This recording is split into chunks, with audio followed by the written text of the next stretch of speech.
Uma boa noite aos nossos amigos de Rondinha, que a paz do Mestre Jesus esteja conosco na noite de hoje e que todos possamos ser amparados e envolvidos pela corrente espiritual da casa espírita, dos nossos bons amigos espirituais, sempre dispostos a nos auxiliar de acordo com as nossas necessidades. Na noite de hoje, nós gostaríamos de conversar um pouco sobre o capítulo 7 do livro Cartas e Crônicas, psicografia de Francisco Cândido Xavier, pelo espírito Humberto de Campos. Esse capítulo tem como título Consciência Espírita e nos fala um pouquinho sobre algumas questões importantes, especialmente a nós espíritas. Humberto de Campos inicia o capítulo conversando com o leitor e fazendo questionamentos ao leitor. Questionamentos acerca de por que os espíritos que desencarnam, chegam ou chegaram no plano espiritual, muitos deles, com a sensação de tempo perdido. Porque muitos desses espíritos chegaram ao plano espiritual e reclamavam condições que ainda não possuíam. Reclamavam que não ainda possuíam aquela paz de espírito, reclamavam que poderiam ter feito mais, reclamavam ainda uma felicidade que não haviam encontrado, especialmente uma tranquilidade em suas consciências, pelas possibilidades que possuíam enquanto encarnados, e que talvez não tenham realizado com todas as suas forças o trabalho a que haviam se proposto antes de reencarnar. E chamava muito a atenção de Humberto de Campos, porque ele gostava muito dos espíritas, apesar de não ser espírita, e se comunicar através do Chico. Ele dizia que tinha um apreço muito grande pelos espíritas, pela abnegação, pelo trabalho, mas, para a nossa surpresa, eram assim que se portavam no plano espiritual. Muitos deles, muitos dos nossos confrades espíritas, sensação, como nós comentamos anteriormente, de tempo perdido. E ele nos conta então, para elucidar essa questão, que Allan Kardec, enquanto reunia as perguntas e respostas de O Livro dos Espíritos, um livro de perguntas e respostas publicado em 18 de abril de 1857, num sábado, na primavera de Paris, enquanto Kardec reunia as perguntas, ainda possivelmente entre o ano de 1855 e 1856, ele então fica muito surpreso ao contarem para ele um sonho que Lutero, o reformador alemão, havia tido. Segundo consta o sonho de Lutero, por suas anotações, Lutero, em uma noite, quando foi dormir, na emancipação da alma, sendo desligado do corpo durante o sono, foi levado por um espírito superior a uma região muito elevada do plano espiritual, uma região muito bela, nós poderíamos dizer o paraíso, como muitos descrevem, de alegrias, de belezas, enfim, era um lugar extremamente aprazível, que ele sentia muito amor, que ele sentia uma beleza incomparável. E ele chegando nesse plano, acompanhado desse espírito que o levou, e pergunta: onde estão os nossos confrades das igrejas reformadas? Olha, aqui não se encontra nenhum desses confrades. Então aqui estão os católicos? Não, aqui também não estão os católicos romanos. Aqui também não estão os budistas, aqui também não estão aqueles que seguiam o profeta Maomé, e assim por diante. Ele diz a Lutero, muito surpreso, aqui não estão nenhum dos religiosos conhecidos da terra. E aí Lutero volta para o corpo físico, acorda e pensa assim, meu Deus, terei que fazer a reforma da reforma. Porque a reforma que ele havia feito na igreja, a intenção de realizar essa reforma, era de quebrar, de romper, de mudar alguns dogmas que a igreja havia estabelecido, Entre eles, por exemplo, do perdão, que o perdão poderia ser recebido pela igreja e não conquistado pelo esforço individual. E Kardec, como nós comentamos anteriormente, como Humberto de Campos nos conta nesse capítulo de Consciência Espírita, houve esse sonho e fica impressionado, pois não havia nenhum dos religiosos, segundo o sonho de Lutero, nesse plano espiritual superior. E ele vai dormir pensando nesse sonho.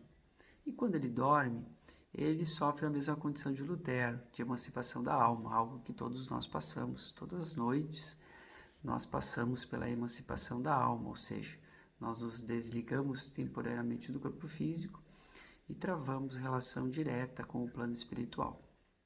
E ele também, então, dormindo, emancipa-se da alma, do corpo físico, e o espírito também o leva para uma outra região do plano espiritual.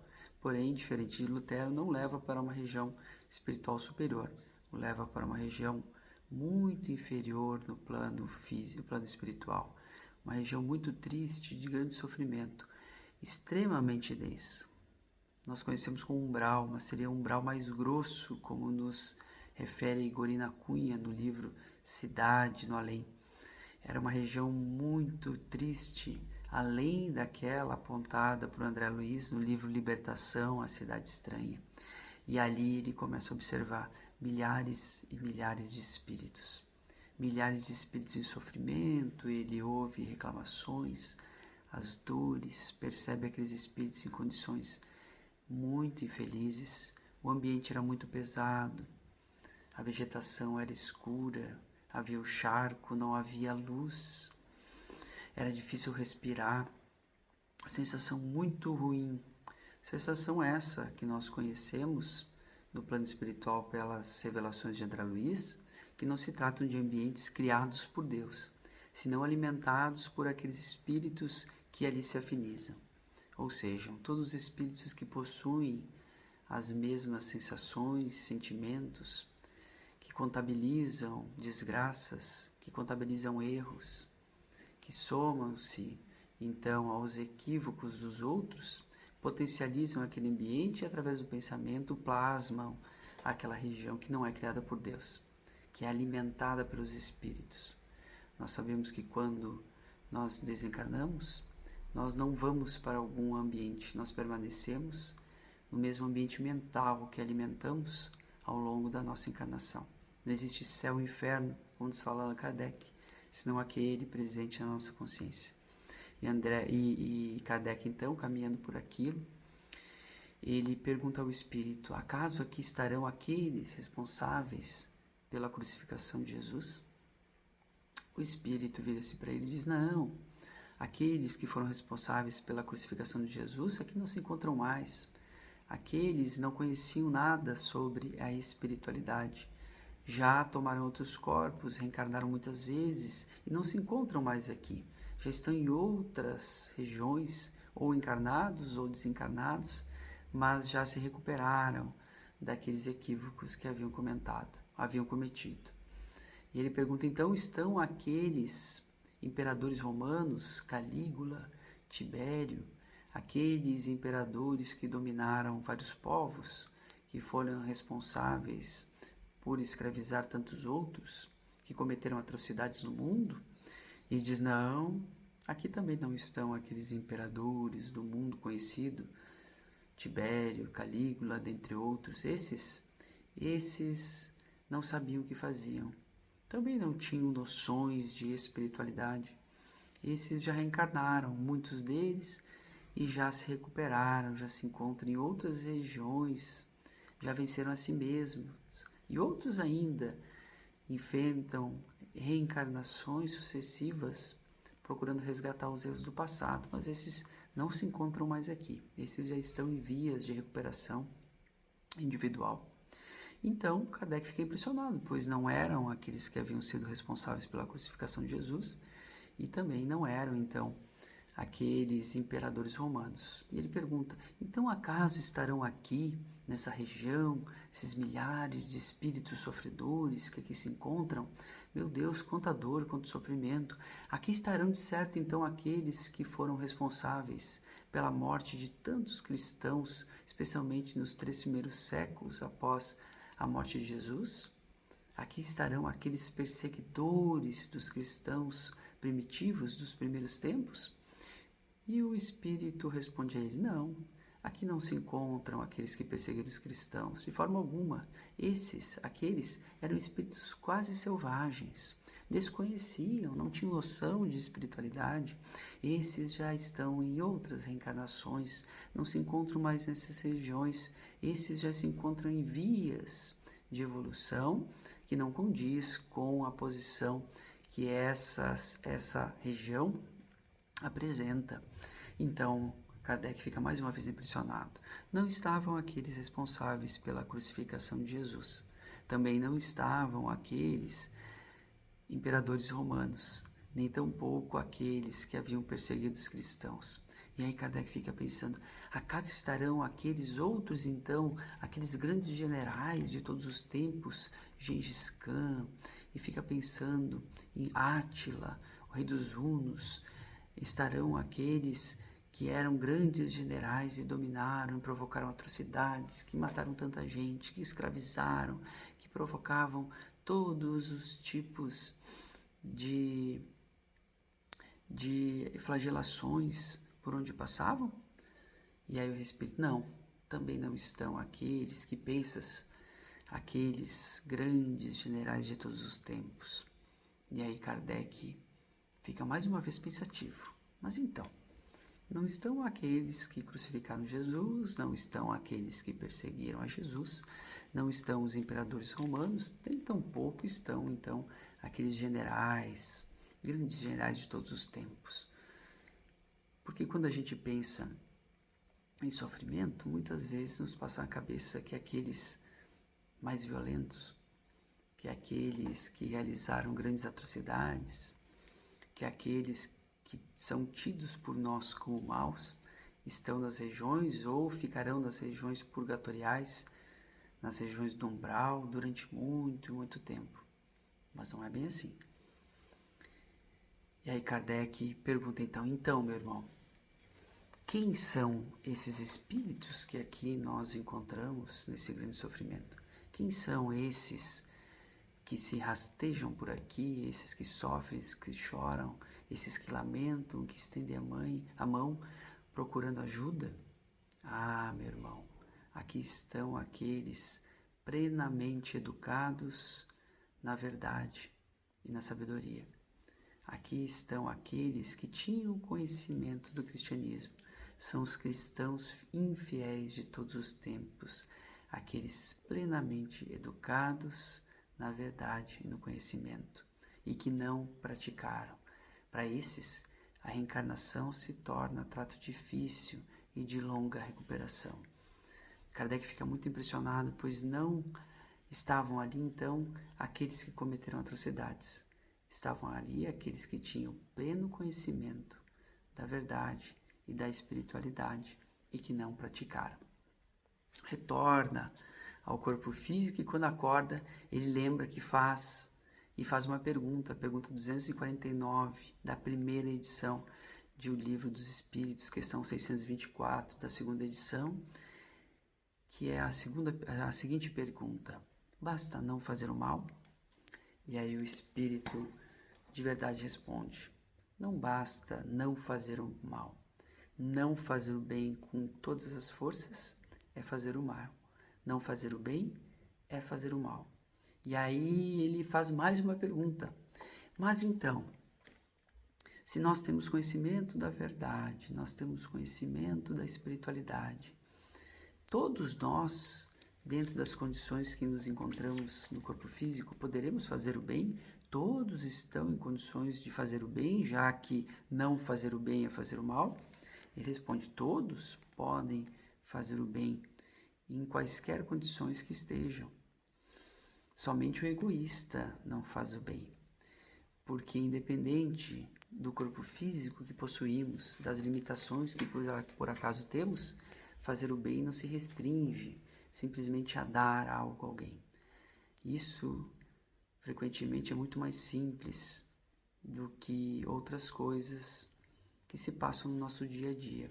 Fazer o bem é fazer com amor todas as atividades, desde o momento em que nós acordamos até o momento em que nós dormimos. É fazer uma prece, é varrer um chão bem varrido, é lavar uma louça bem lavada, é ouvir alguém, é perceber o sofrimento do outro, é cumprimentar aqueles que não são cumprimentados na via pública, é estender a mão a um necessitado, é levar um remédio a um doente, é abraçar, dar carinho para aquele que se sente abandonado, é consolar aquele que perdeu alguém. Enfim, toda atividade no bem é fazer, então, com o amor, é atividade válida, não somente aquilo que nós damos. E aí Kardec faz mais uma pergunta: e qual o bem mais meritório? E aí o Espírito de Verdade responde que o mais meritório é aquele que demanda mais esforço. Quanto mais nós nos esforçamos nas atividades do dia a dia, procurando fazer melhor, é o bem maior que nós estamos fazendo. Semelhante ao óbolo da viúva, que chega então no templo e tem uma caixa que chamavam de gasofilácio, e ela então vai depositar uma quantidade muito irrisória perto daqueles fariseus que depositavam grande quantidade de dinheiro. Jesus olha ela e diz que ela teve mais mérito que eles, porque para ela aquela pequena quantidade era de muito esforço, era tudo que ela tinha naquele momento e não era sobras. Então ela demonstrou que ela fez com maior coração, com maior força, com maior desprendimento dos bens terrenos. E assim nós, quanto nós mais nos esforçamos para auxiliar, mais meritório se torna o bem que nós fazemos. Todos nós podemos fazer o bem. Recordamos uma história um pouquinho rápida de um confrade espírita muito conhecido, Jerônimo Mendonça, que era conhecido como o gigante deitado. Às vezes as pessoas dizem assim: eu não consigo fazer o bem, eu não posso auxiliar. Como eu disse, nós muitas vezes confundimos fazer o bem com uma caridade material. Isso é uma coisa relativamente simples de fazer, quando nós temos as condições. Mesmo quando nós não temos tantas condições, é mais simples. O bem maior é aquele de exercitar a paciência, de conversar, de exercitar o perdão, de não guardar rancor, de não guardar a culpa, de ouvir, de ter paciência com aqueles que convivem conosco. Esse é o maior trabalho, a paciência para conosco mesmo e para com os outros. E as pessoas reclamam: eu não tenho corpo físico, eu não tenho saúde, eu não posso fazer. Inventam diversas desculpas, como nós inventamos muitas vezes para nós mesmos, porque não é para Deus, é para nossa consciência. Inventamos diversas desculpas para não realizar atividades que nos cabem, para não realizar reforma íntima, para não trabalharmos pelos outros, porque não temos condições físicas. E esse Jerônimo Mendonça que nós comentávamos, esse confrade espírita, muito jovem, ele desenvolveu uma doença degenerativa que fez com que ele, primeiramente, ficasse paraplégico. Passa mais algum tempo, ele fica tetraplégico. Ele só mexia os olhos e a boca. Depois de um tempo, ele fica cego. E, passado mais algum tempo, ele desenvolve um problema cardíaco muito grave. Então, ele era tetraplégico, cego e cardíaco. E ainda assim ele realizava palestras maravilhosas em vários centros espíritas, sempre procurando consolar. E ele achava muito engraçado as pessoas buscando consolo com ele, sendo que ele que precisava de consolo durante muitos momentos. Ele achava engraçado as pessoas reclamarem das doenças que possuíam, quando elas estavam reclamando com uma pessoa naquelas condições físicas. E certa vez eles contam que ele ia realizar uma palestra na Casa Espírita. Quem quiser assistir uma palestra, coloque Jerônimo Mendonça, o gigante deitado, no YouTube.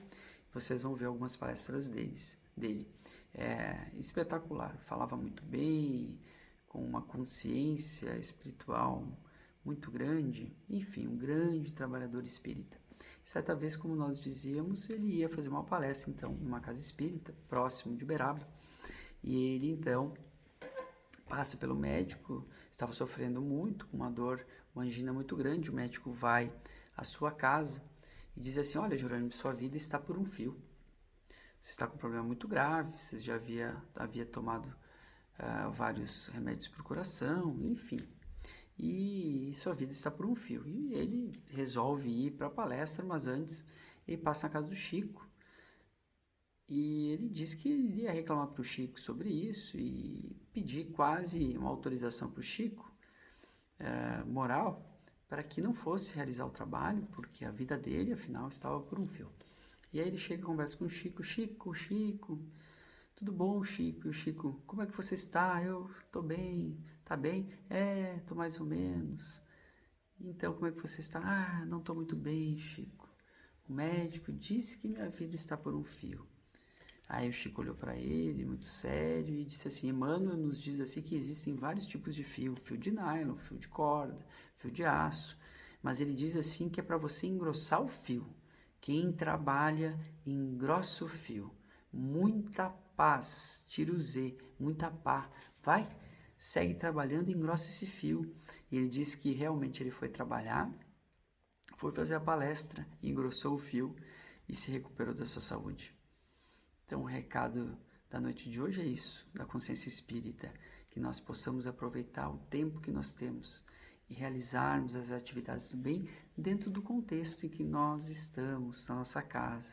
Se estamos doentes, podemos fazer prece pelos doentes, preces pelos nossos irmãos suicidas. Se estamos doentes, podemos exercitar a paciência e a caridade para com aqueles que nos servem. Se estamos bem de saúde, não nos esqueçamos daqueles que sofrem, estendendo a mão. Não esqueçamos do nosso colega de trabalho, procurando ouvi-los, procurando dar atenção, procurando realmente colocar-se à disposição do outro, para que nós retornemos à parte espiritual em condições não daqueles plenamente conhecedores da verdade, da espiritualidade e que não realizaram tudo o que podiam dentro da condição que possuíam, para que não sejamos aqueles cristãos infiéis de todos os tempos, que conheciam Cristo, mas o acompanhavam de tão longe que não conseguiram segui-lo de verdade, que não conseguiram segui-lo de perto. Que o Mestre Jesus nos abençoe a todos e envolva. Que assim seja. Uma boa noite a todos.